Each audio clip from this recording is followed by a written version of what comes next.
Thank you, sir.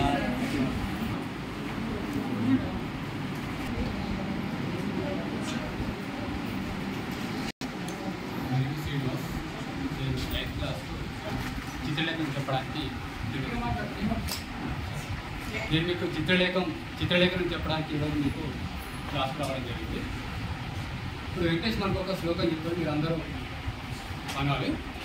గురు విష్ణు గురుదేవో మహేశ్వర గురు సాక్షాత్ పరబ్రహ్మ తస్మై శ్రీ గురువే నమః. గురువు యొక్క ప్రాధాన్యతను చెప్పడానికి ఈ యొక్క శ్లోకాన్ని చెప్పడం జరిగింది. అమ్మ అనేటువంటిది జరిగింది. పిల్లలు మీకు ఏ ఆటలంటే ఇష్టం? నాకు క్రికెట్ అంటే ఇష్టం.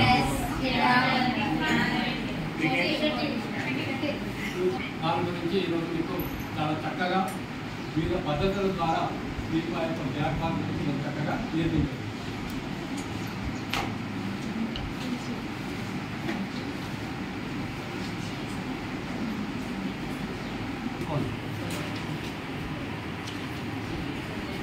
కింద మీద దీని ఇట్లా కర్వ్ చేయండి.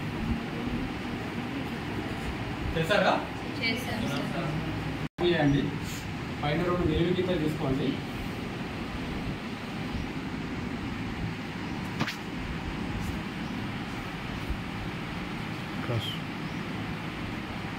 పద్ధతి 3లో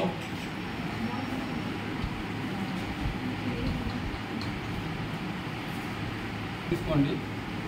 దీన్ని ఇట్లా కర్వ్ చేయండి.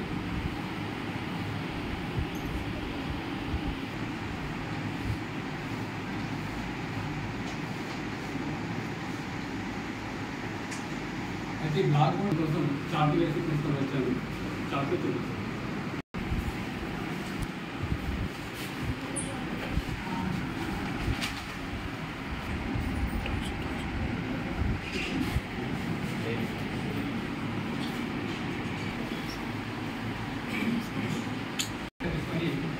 బ్యాగ్ వేయడం జరిగింది.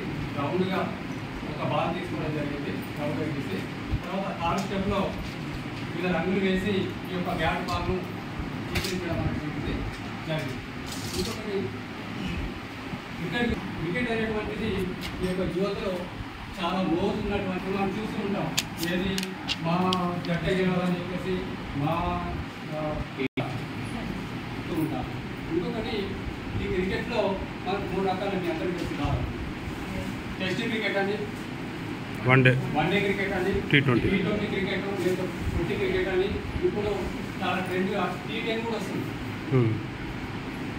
ఈ వరల్డ్ క్రికెట్ అనేటువంటి 1877 సంవత్సరంలో మొట్టమొదట ఈ టెస్ట్ క్రికెట్ అనేటువంటి స్టార్ట్ అయింది. మన సంవత్సరంలో మనకు స్వాతంత్రం అనేటువంటి రావడం జరిగింది. అంటే స్వాతంత్రం రాకపోతే 15 సంవత్సరాల కిందట, అంటే 1900 అనేటువంటి జాన్ పాకర్ ఆయన ఏం చేసిందంటే ఈ యొక్క లైవ్ రోల్ జాన్ పాకర్ తర్వాత వన్డే ఇంటర్నేషనల్ క్రికెట్ 1971 సంవత్సరంలో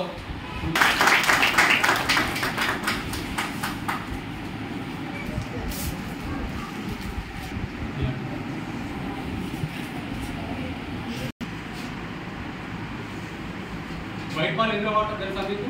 టెస్ట్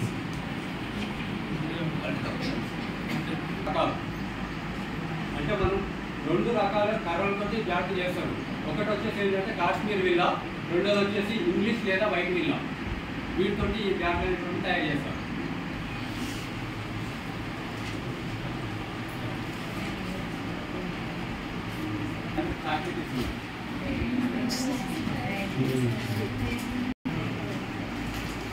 ఓకే.